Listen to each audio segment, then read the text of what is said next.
5월 17일 오늘 아침 우리가 함께 나눌 말씀은 에스더 5장 1절에서 14절 말씀입니다. 오늘 에스더 5장을 통해 하나님의 섭리 안에서 매우 중요한 전환점을 맞이하고 있는 두 사람을 보게 됩니다. 바로 에스더와 하만인데요.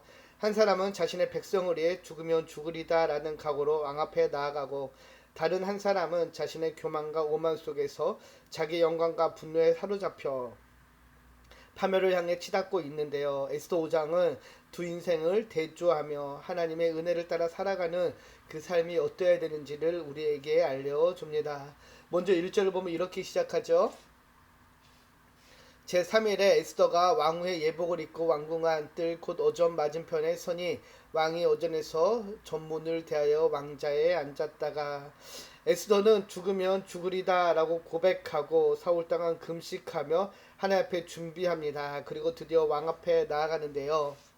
에스더는 목숨을 건 신앙의 결단으로 왕의 부름 없이 왕 앞에 나아가는데요. 왕의 부름 없이 나아가는 자는 죽음을 강호해야 됐기에 죽음을 불사르는 믿음의 결단이었습니다. 그런데 놀라운 장면이 이어지죠. 2절을 보면은 왕후 에스더가 뜰에 선 것을 본 중 매우 사랑스러움으로 손에 잡았던 금규를 그에게 내미니 에스더가 가까이 가서 금규 끝을 만진지라. 믿음의 결단으로 나아가는 그 자리가 은혜의 자리가 됨을 우리는 보게 됩니다. 여기서 우리는 하나님의 섭리와 은혜의 손길을 봅니다. 인간적으로는 두려운 순간이지만은 하나님은 왕의 마음을 움직이셔서 에스더를 긍휼히 여기게 하십니다. 우리의 인생의 결정적인 순간에 하나님의 은혜를 의지하고 나아갈 용기가 필요합니다. 아무리 두려운 길일지라도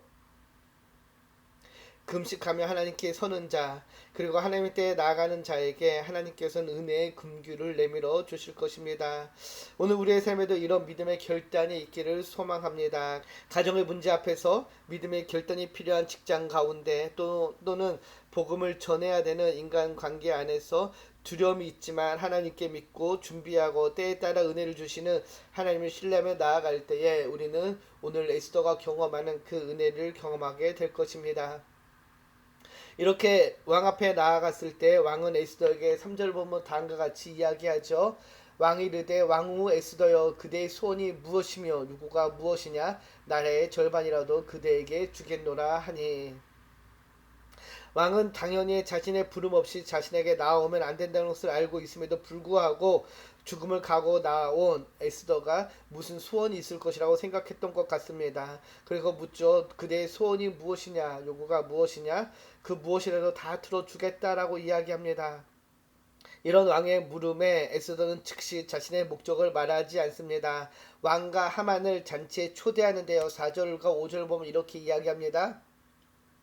에스더가 이르되 오늘 내가 왕을 위하여 잔치를 베풀어 싸우니 왕이 좋게 여기시거든 하만과 함께 오소서 하니, 왕이 이르되 에스더가 말한 대로 하도록 하만을 급히 부르러 하고 이에 왕이 하만과 함께 에스더가 베푼 잔치에 가니라. 왕과 하만을 위한 잔치를 베푸는 에스더입니다. 즉각적으로 반응하지 않고 때를 기다리는 것이죠. 또 6절을 보면 다시 요청을 받지만 또 한번 잔치를 베풀며 내일 다시 초대할 것을 이야기합니다. 어떻게 보면 급박한 시간 앞에 왜 저리 한가하게 느긋하게 행하는지 알 수 없습니다. 왜 지금 말하지 않았을까요? 왜 하루를 더 기다리게 하셨을까요?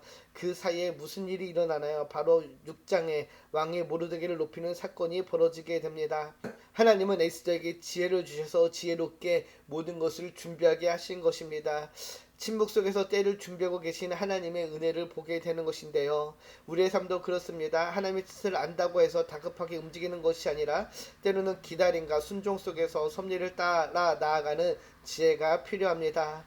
기도와 금식으로 준비한 에스더는 인간적인 충동이 아닌 하나님의 때를 기다리는 지혜를 갖고 있었던 것이죠. 이것이 참된 지혜입니다.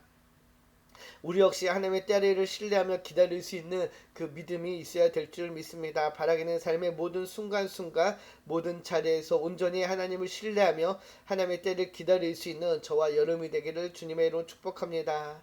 그리고 이어지는 구절을 보면 이렇게 알려주는데요. 그날 하만이 마음이 기뻐 즐거이 나오더니 모르드게가 대궐문에 있어 일어나지도 아니하고 몸을 움직이지도 아니하는 것을 보고 매우 노하나.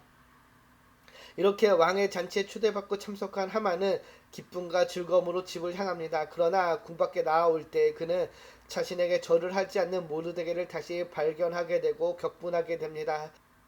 그러나 일단 그는 참고 집으로 돌아가죠. 그리고 이어지는 본문을 보면은 그는 자신에게 있었던 일을 자신의 지인들과 아내에게 자랑을 하게 됩니다. 하만의 착각과 교만의 자아상을 보게 됩니다. 하만은 모든 영광을 누리고 있음에도 그러나 한 사람으로 인하여서 분한 모습을 보이게 되지요. 13절을 보면은 그러나 유다 사람 모르드게가 대궐문에 앉은 것을 보는 동안에는 이 모든 일에 만족하지 아니한다라고 이야기합니다. 한 사람의 불운정으로 인한 그의 마음의 소동을 보게 됩니다. 그는 이것을 참지 못했는데요. 이것이 교만의 본질입니다. 하만은 자신이 가장 중요한 존재라고 착각하였고 모든 사람이 자신을 인정해야 된다라고 생각했던 것인데요. 이런 하만을 향해 14절을 보면은 그의 지인과 친구들이 이렇게 이야기를 하죠.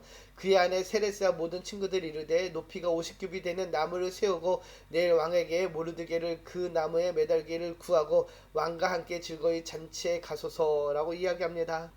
하만의 아내와 친구들은 모르드게를 죽이라 하며 구체적인 방법을 제시합니다. 높이가 50규빗이 되는 나무를 세우고 왕의 허락을 받아 그 나무에 모르드게를 달 것을 제안하죠.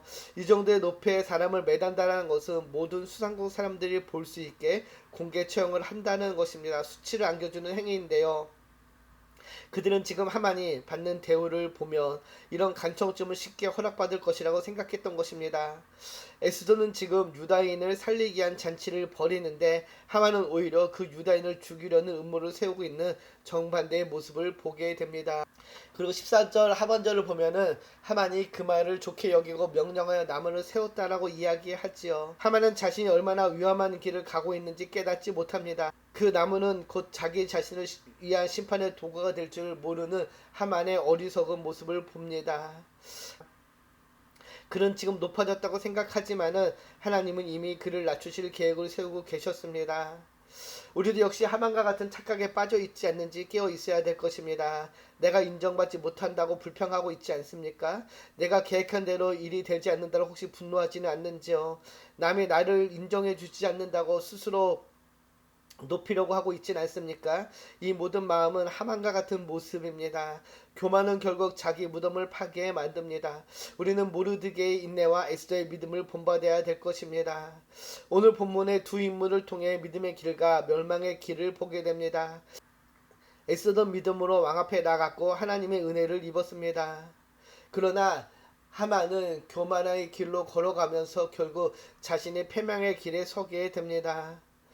스스로 높이려 하지만은 스스로 낮아지게 되고 무너지게 되죠. 우리는 착각과 자만을 버리고 겸손한 모습으로 항상 주 앞에 서야 될 줄 믿습니다. 이 아침 우리 모두가 하나님의 은혜를 구하며 믿음의 결단과 겸손의 삶을 살아가기로 새롭게 결단하는 시간 되기를 주님의 이름으로 축복합니다. 기도합니다. 참 좋으신 하나님, 오늘 에스더처럼 은혜의 때를 따라 주님 앞에 나아가고 또 은혜를 얻기를 소망합니다. 교만한 하만처럼 되지 않게 하시고 내 뜻과 내 명예보다는 주님의 뜻을 따라 살아가는 우리의 삶이 되게 하여 주시옵소서. 오늘 하루도 주님이 주신 그 시간과 자리에서 주의 뜻을 전하며 주의 뜻을 나타내는 도구 통로로서의 온전히 순종의 삶을 살기를 소망하며 우리를 권하신 예수님의 이름으로 감사하며 기도드립니다. 아멘.